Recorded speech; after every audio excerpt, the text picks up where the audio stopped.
এই ধর্মের সূচনা পর্বে দেখতে গেলে আমরা দেখতে পাবো যে গুরু এবং শিষ্যের যে পারস্পরিক সুমধুর সম্পর্ক এবং যে পরম্পরা, তার মাধ্যমেই ঘটে চলেছে সামাজিক শক্তির বিকাশ, আধ্যাত্মিক চেতনার বিকাশ, উন্নত মননের বিকাশ এবং সর্বোপরি সাংস্কৃতিক চেতনার বিকাশ।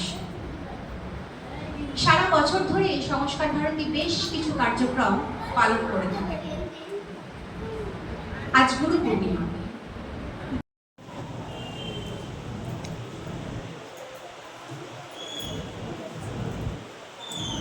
দেখবেন প্রদীপটা জ্বলছে। এটা প্রদীপটা একটু দিকে টেনে দাও।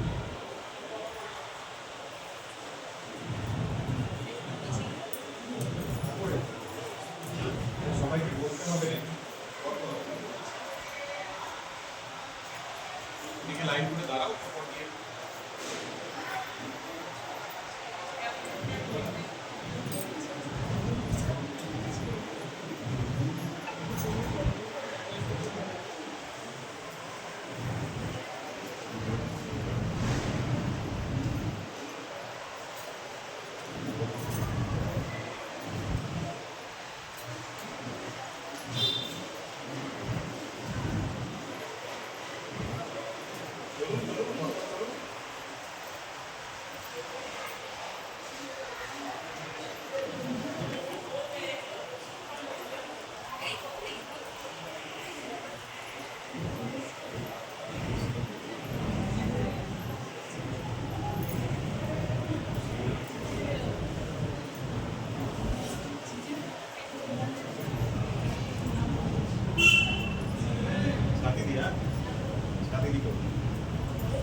এরপর একক গীত পরিবেশন করবেন দিন দিন থাকতে রেখেতে দিন তবলায় কে ছিলেন আলাউদ্দিন। সারেগামা বাদামি হারমোনিয়াম, সুলতানের ইতিহাস ঝরেছিল গাম। বাদশাহ শাহজাহান বাজারের ঢোল, সাথে নিয়ে 1700 করতাল খোল। জলসাতে ছিল আরো মজার জিনিস, সব কিছু লিখে গেছে মেগাজিনিস। নমস্কার।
পরব্রহ্ম পরাৎ পরবেদ মনে গুরুদেব দয়া করতি।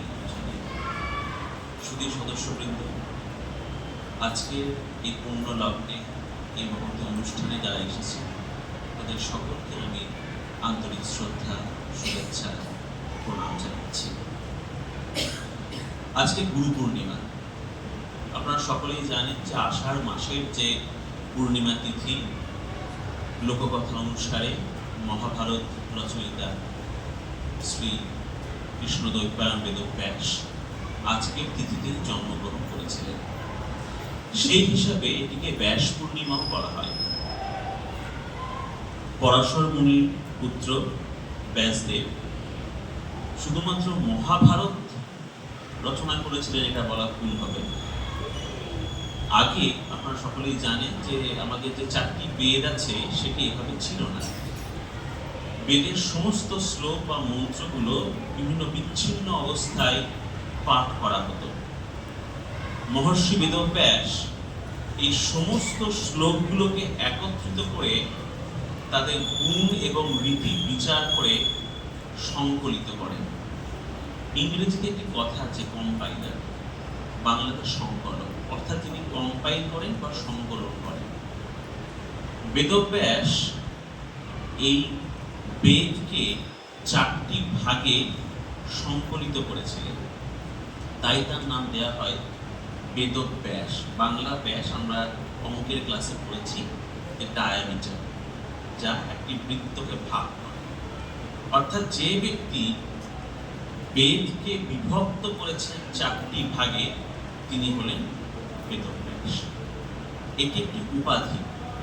পণ্ডিতেরা বলেন ব্যাসদেব কেবলমাত্র একটি মানুষ ছিলেন না, বহু যুগ ধরে বিভিন্ন মানুষ এই বেদ সংকলনের কাজে যুক্ত ছিলেন এবং সকলকেই এই ব্যাস উপাধি দেওয়া হয়েছে।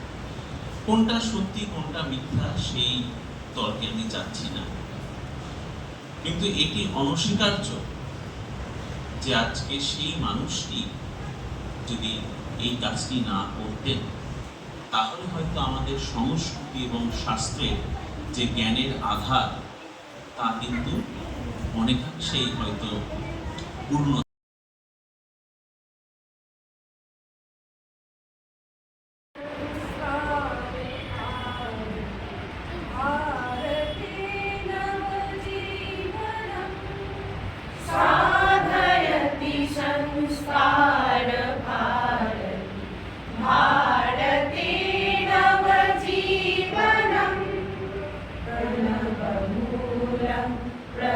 प्रगतिशीलं प्रखरराष्ट्रविवर्धकं शिवं शक्तं सुन्दरम् अभिनवं संस्कारलोकमं साधयति संस्कारभार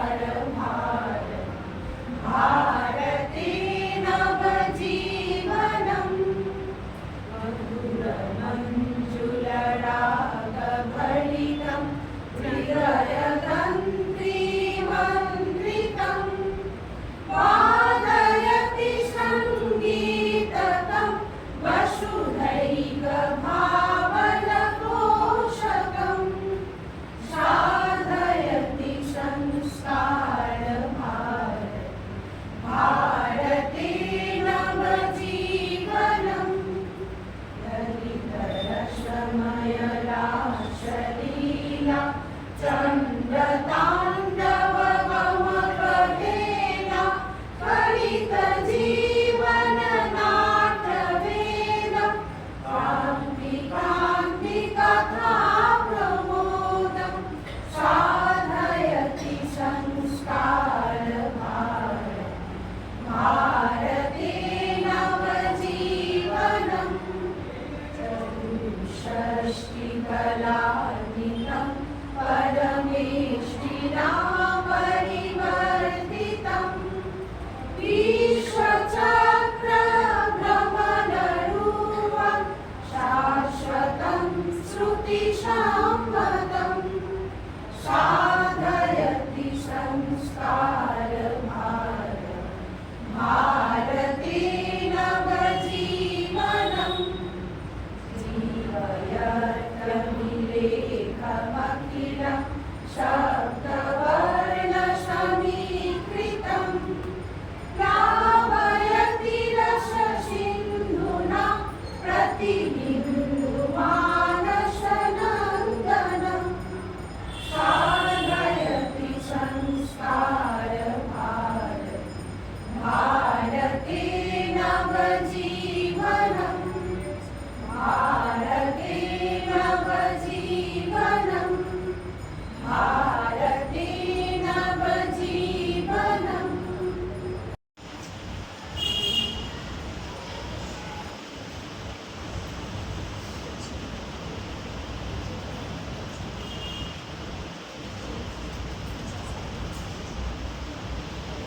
এরপর একক গীত পরিবেশন করবেন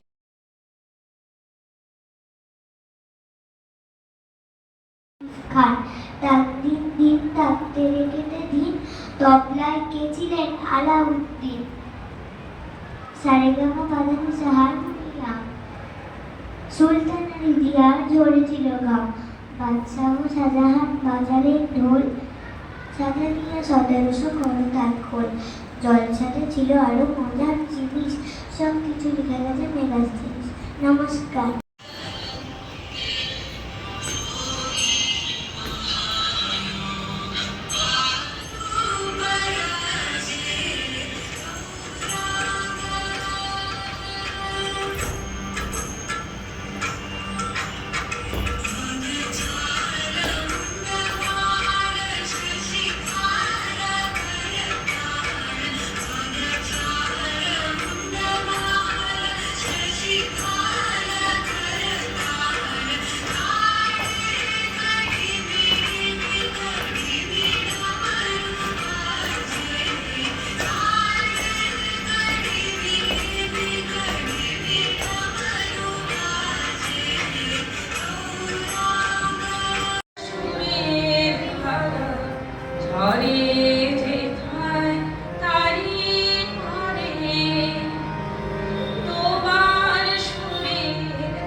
আমি শুনবো ধ্বনি, আমি শুনবো ধ্বনি, কানে আমি ধরবো ধ্বনি, ধরবো ধ্বনি, কানে আমি শুনবো ধ্বনি, সেই ধ্বনিতে চিত্ত বিরাট তার বাঁধিব। বারে বারে তোমার সুরের ছড়া ছড়ে যেথায় তারি পারে।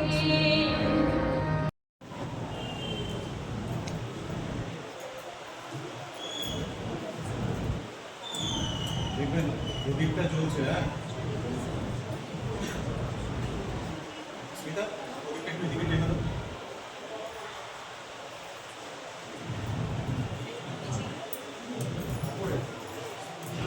সবাইকে বলতে হবে এদিকে লাইন করে দাঁড়াও।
ভাস্করকে তুমি বিষ্ণু প্রজাপতি শঙ্করকে পরব্রহ্ম পরাৎ পরবেদ মনে গুরুদেব দয়া করতে শুধু সদস্যবৃন্দ, আজকে এই পূর্ণ লগ্নে এই মুহূর্তে অনুষ্ঠানে যারা এসেছে তাদের সকলকে আমি আন্তরিক শ্রদ্ধা, শুভেচ্ছা, প্রণাম জানাচ্ছি।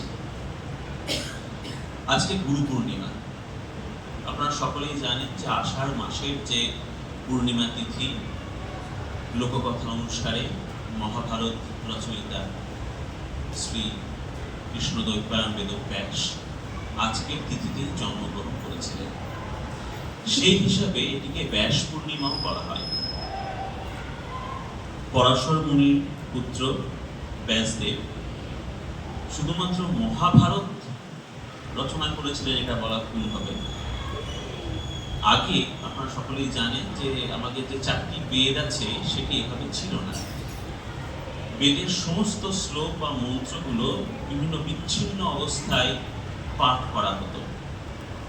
মহর্ষি বেদব্যাস এই সমস্ত শ্লোকগুলোকে একত্রিত করে তাদের গুণ এবং রীতি বিচার করে সংকলিত করেন।